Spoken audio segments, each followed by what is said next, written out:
अस्सलाम वालेकुम जी। तो क्या हाल है सब दोस्तों का। उम्मीद करते हैं सब बेहतर होंगे। हाज़िर हैं जी नया वीडियो नया टॉपिक और एक नई इन्फॉर्मेशन लेकर।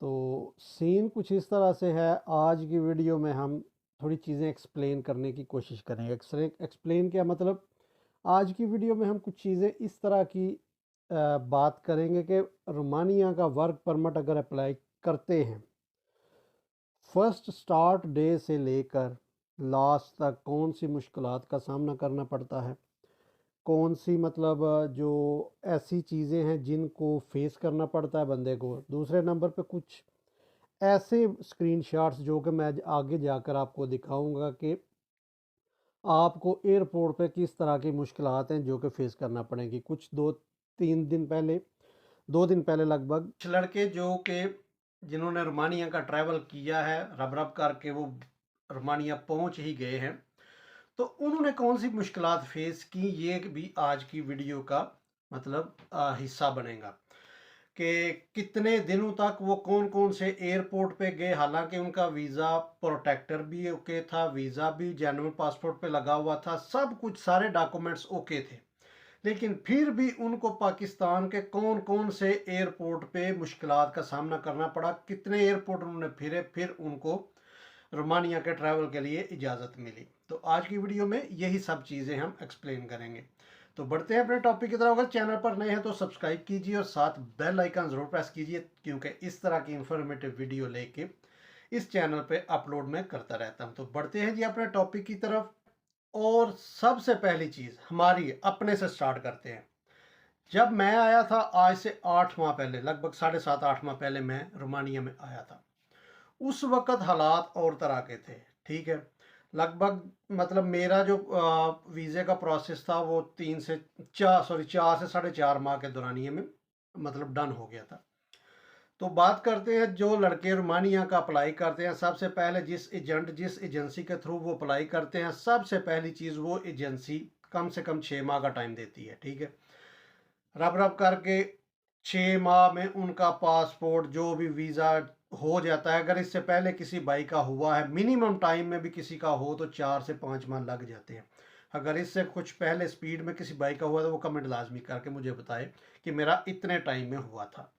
तो जैसे ही सबसे पहली चीज़, पहला इंतज़ार के रोमानिया का वर्क परमिट आ रहा है, आ रहा है, आ रहा है। 2 माह 3 माह गुजर जाते हैं, रब रब करके वर्क परमिट पाकिस्तान पहुंच जाता है। ठीक है, उसके बाद अपॉइंटमेंट की मतलब वो दौड़ लग जाती है। अपॉइंटमेंट मिल रही है, मिल रही है, रब रब जैसे भी वक्त गुजार के अपॉइंटमेंट मिल जाती है।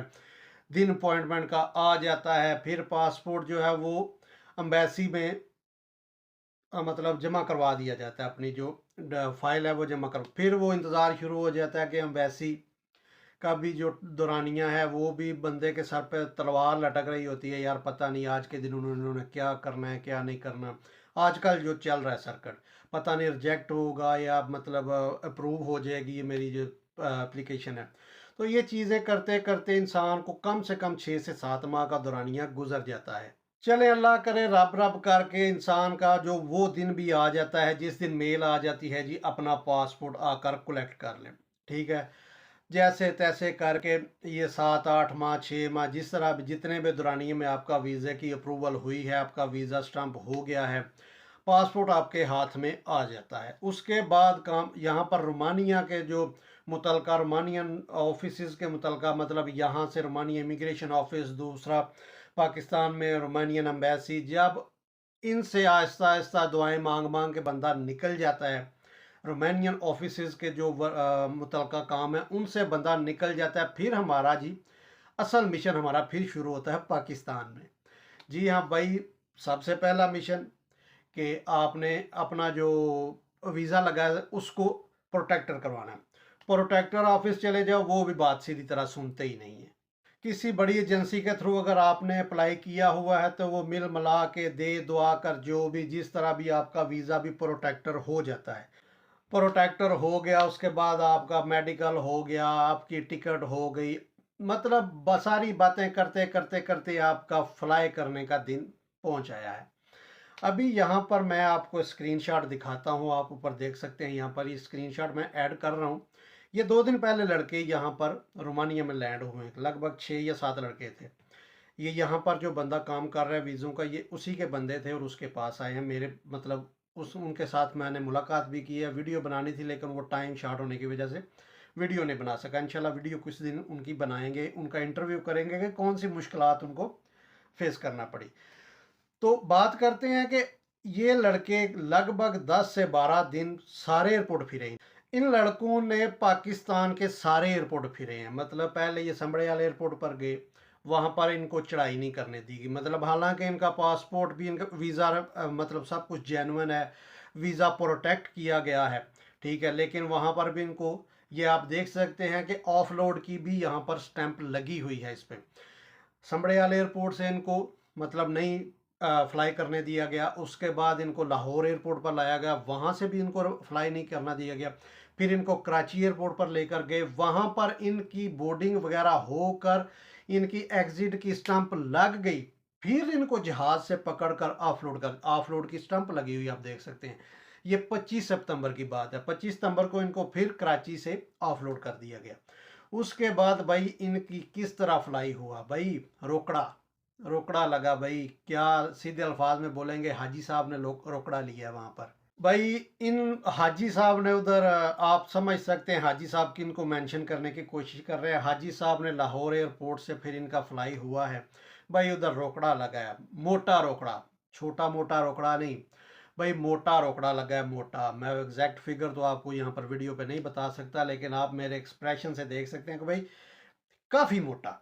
डिमांड तो उनकी थी, वो काफ़ी मोटे की थी, लेकिन फिर वो शिलिंग करके, कम से कम ये 4 से 5, 5 से 6 लड़के थे शायद, उनके शिलिंग करके फिर इनको जो रोकड़ा इनका पे किया गया वो भी भाई अच्छा खासा रोकड़ा था।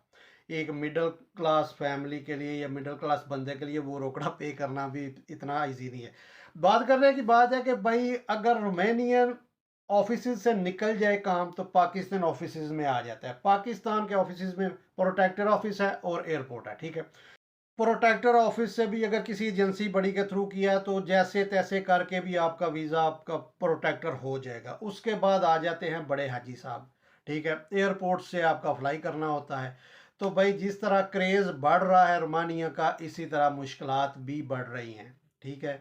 यहाँ पर रोमानियन लॉ जो है वो स्ट्रिक्ट होता जा रहा है। उसके बाद अगर यहाँ से जिस तरह भी हाथ पाँव मार के बंदा रोमानियन टेरेटरी, रोमानियन जो ऑफिसेज हैं उनसे पास हो जाए तो फिर हमारा इम्तिहान शुरू हो जाता है पाकिस्तान के ऑफिसेज में। हर चीज़ लीगल होने के बावजूद भी इतना आसान नहीं है अभी पाकिस्तान से रोमानिया का ट्रैवल करना, ठीक है। मोटा रोकड़ा देकर फिर ये अब देख सकते हैं जो स्टंप लगी हुई है 27 सितंबर को इन लड़कों ने, 25 को कराची से ऑफलोड हुए, ऑफलोड की स्टंप भी लगी है इस पर। उसके बाद फिर 27 सितंबर को भाई फिर इनको फ्लाई करवाया गया। वो मोटा रोकड़ा किसने दिया भाई? बंदे तो बोलते हैं कि रोमानिया के वीज़े महंगे हो गए, इतने पैसे हो गए। अभी ये जो मोटा रोकड़ा दिया गया है भाई, इसके लिए मतलब ये किसने दिया है? वो जो वीज़े लगवा रहा है, एजेंट बना हुआ है, वीज़ों का काम कर रहा है, ये भाई उसने पे किया है। उसकी जेब में से तो फी बंदा इतने पैसे निकल गए ना, तो जाहिर सी बात है ये सारे जो लाग लगे हुए हैं हमारे उधर पाकिस्तान में, ये सारे लाग देते हुए देते देते आखिर में जाकर जो रोमानिया का वीज़ा का काम कर रहे हैं उनको कुछ भी नहीं बच रहा आज के दिन में, ठीक है। तो यही आज की वीडियो थी। तो उम्मीद करते हैं दोस्तों को समझ आई होगी कौन सी मुश्किलात हैं जिनको फेस करना पड़ता है। फर्स्ट डे से लेकर पहले 6 7 8 माह वो रगड़ते हैं रोमानिया ऑफिस वाले, पहले रोमानिया इमिग्रेशन वाले, फिर रोमानिया एम्बेसी वाले। अगर वहाँ से हाथ पाँव मार के रोमानियन के जो ऑफिस हैं वहाँ से बंदा दुआएं कर कर के निकल जाए तो फिर अपने वो कंट्री में जो हैं वो मुश्किलात शुरू हो जाती हैं, प्रोटेक्टर ऑफिस और एयरपोर्ट। तो भाई बात करने का मकसद ये है कि जिस तरह रोमानिया का क्रेज़ बढ़ा है इस तरह मुश्किलात भी बढ़ी हैं। रोमानिया की इमिग्रेशन की मुश्किलात यहाँ पर बढ़ चुकी हैं। दूसरे नंबर पर रोमानियन एम्बेसी की जो लास्ट वीडियो मैंने अपलोड की थी, उस वीडियो के मतलब वो जो 27 सितंबर को कारनामा रोमानियन एम्बेसी ने किया है, वीज़े लगवाने वालों के होश ठिकाने लगा दिए हैं। तो उसके बाद अगर इन दोनों चीज़ों से रोमानियन इमिग्रेशन और रोमानियन एम्बेसी से निकल जाओ तो फिर पाकिस्तानी मुश्किलात शुरू हो जाती हैं, प्रोटेक्टर और एयरपोर्ट का फ्लाई करने की जो रूटीन है। तो देख लें भाई किस तरह का सिस्टम चल रहा है। रोमानिया का वीज़ा अभी लेना इतना आसान नहीं रहा। तो उम्मीद करते हैं दोस्तों को वीडियो पसंद आई होगी। वीडियो पसंद आए तो चैनल को सब्सक्राइब कीजिए, और साथ बेल आइकन ज़रूर प्रेस कीजिए, और वीडियो को मुख्तलिफ प्लेटफॉर्म पर शेयर ज़रूर कीजिए ताकि सब दोस्तों को वीडियो के वसूख से फ़ायदा हो सके। तो मिलते हैं जी किसी नई वीडियो में, नया टॉपिक, एक नई इन्फॉर्मेशन लेकर तो चैनल को सब्सक्राइब कीजिए और वीडियो को मुख्तलिफ प्लेटफॉर्म पर शेयर कीजिए। मिलते हैं किसी नई वीडियो में, नया टॉपिक, एक नई इन्फॉर्मेशन लेके। तब तक अपनी दुआओं में याद रखिए।